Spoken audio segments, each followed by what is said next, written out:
Halo, apa kabar? Berjumpa lagi dengan saya, Dini Nurul Insani, pengembang teknologi pembelajaran Balai Tekomdikti.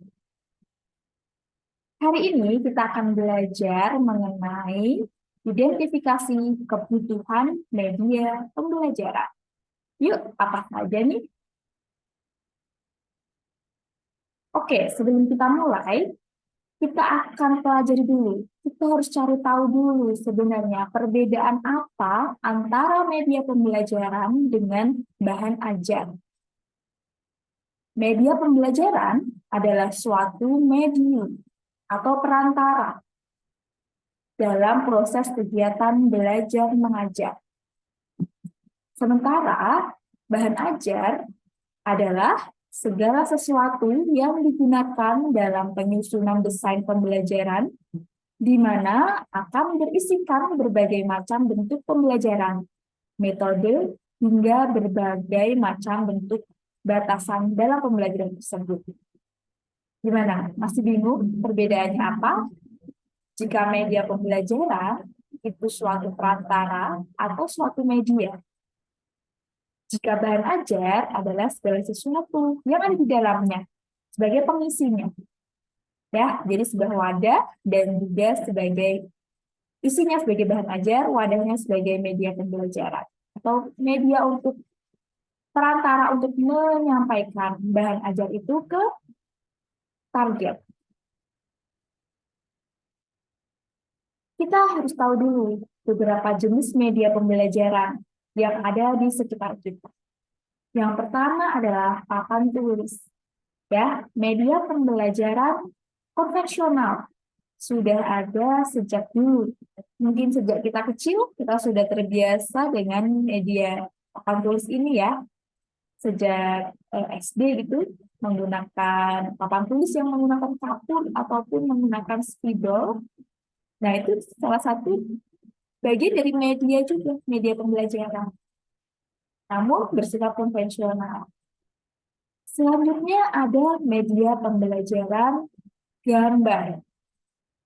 Gambar termasuk media pembelajaran, meskipun kesannya sederhana, namun gambar ini sangat berguna.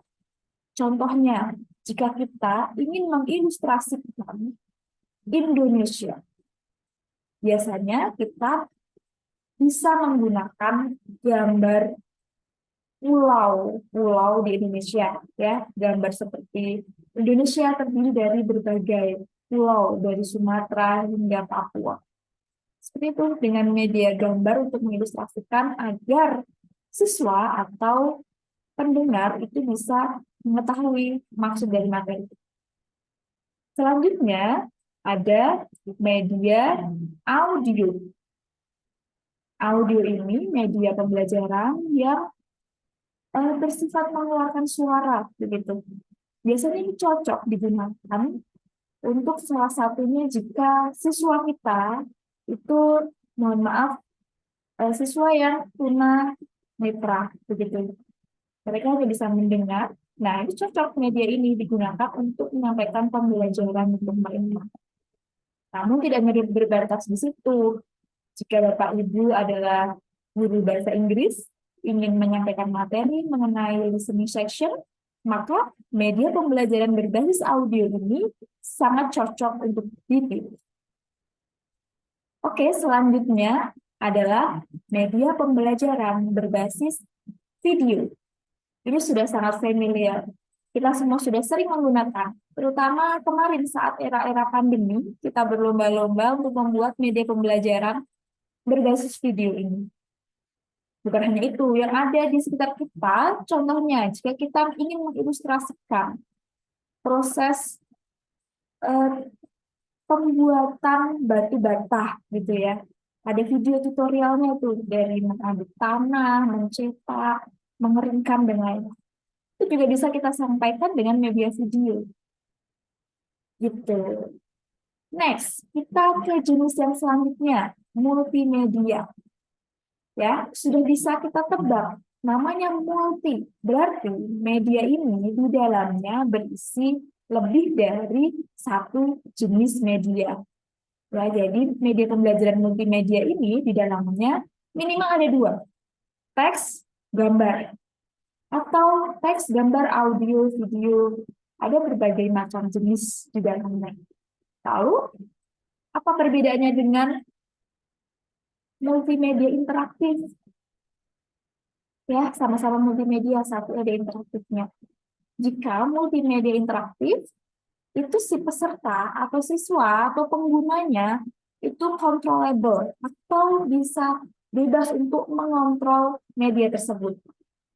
Sebagai contoh, saat kita membuka aplikasi latihan ujian CPNS. Di sana ada menu ujian, menu soal, ada menu materi, menu kunci jawaban, menu undang-undang, dan lain sebagainya. Kita bisa mengklik sesuai keinginan kita. Itu salah satu jenis media multimedia interaktif. Nah, jika multimedia yang biasa, itu seperti PowerPoint. Ya, saat kita menggunakan PowerPoint di kelas, kita atau siswa itu tergantung dirinya ingin next slide berikutnya. Jadi siswa hanya bisa mengikuti alur dari si guru. Itu salah satu contoh dari jenis multimedia.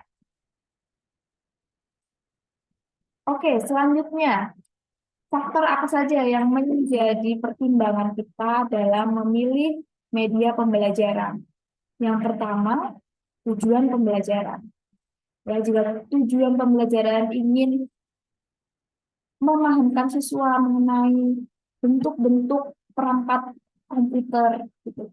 Maka yang paling cocok adalah media berbasis minimal gambar atau video. Ya, mungkin kalau yang berbasis audio mungkin kurang tepat gitu ya, kurang maksimal dalam penyampaian materinya. Itu salah satu eh, faktor tujuan pembelajaran menjadi penentu juga kita memilih jenis media yang akan kita gunakan. Selanjutnya adalah siswa, ya, terutama pada tingkat kemampuan siswa itu dalam memahami sebuah materi melalui media pembelajaran kita. Selanjutnya, ketersediaan fasilitas yang ada di dalam pembelajaran kita. Sebagai contoh, jika kita ingin menggunakan media pembelajaran papan tulis, tapi di kelas kita tidak ada papan tulisnya, berarti kurang maksimal, tidak bisa dipilih, gitu ya. Kita juga harus memikirkan ketersediaan fasilitas. Selanjutnya, faktor karakter materi yang ingin kita sampaikan. Materinya apa, itu akan mempengaruhi apakah cocok menggunakan audio, cocok menggunakan gambar, atau cocok menggunakan papan tulis, gitu ya. Contohnya jika materi kita adalah matematika yang sangat sulit penuh dengan perhitungan, maka mungkin lebih cocok jika kita menggunakan media papan tulis karena bisa langsung mencoret-coret gitu ya di angka-angkanya tersebut. Ada 4 faktor yang menentukan sebaiknya atau jenis media mana yang paling tepat yang akan kita gunakan. Langkah-langkah dalam pengembangan media pembelajaran. Ada 5 langkah, yaitu kita terbiasa menyebutnya model EDGA. Dan menganalisis, mendesain, mendevelop, mengimplementasikan, dan mengevaluasi.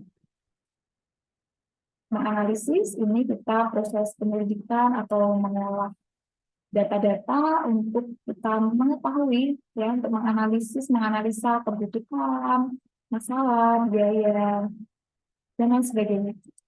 Selanjutnya, setelah keluar hasil analisisnya, kita akan merancang gitu ya, mendesain. Sebelum akhirnya desain tersebut kita produksi, kita develop. Ya, setelah develop, kemudian kita implementasikan, ya, baik di sekolah maupun di suatu ruangan yang bertemu dengan atau berinteraksi dengan peserta didik. Dan selanjutnya, setelah diimplementasikan, selanjutnya kita mengevaluasi. Ini wajib atau penting, salah satu proses yang penting. Karena hasil dari evaluasi ini dan data-datanya akan kita gunakan untuk dalam analisis berikutnya. Gitu. Jadi model itu sebenarnya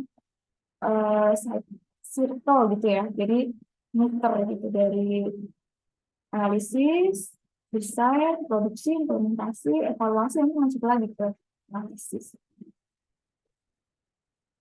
Oke, seperti itu yang bisa saya sampaikan.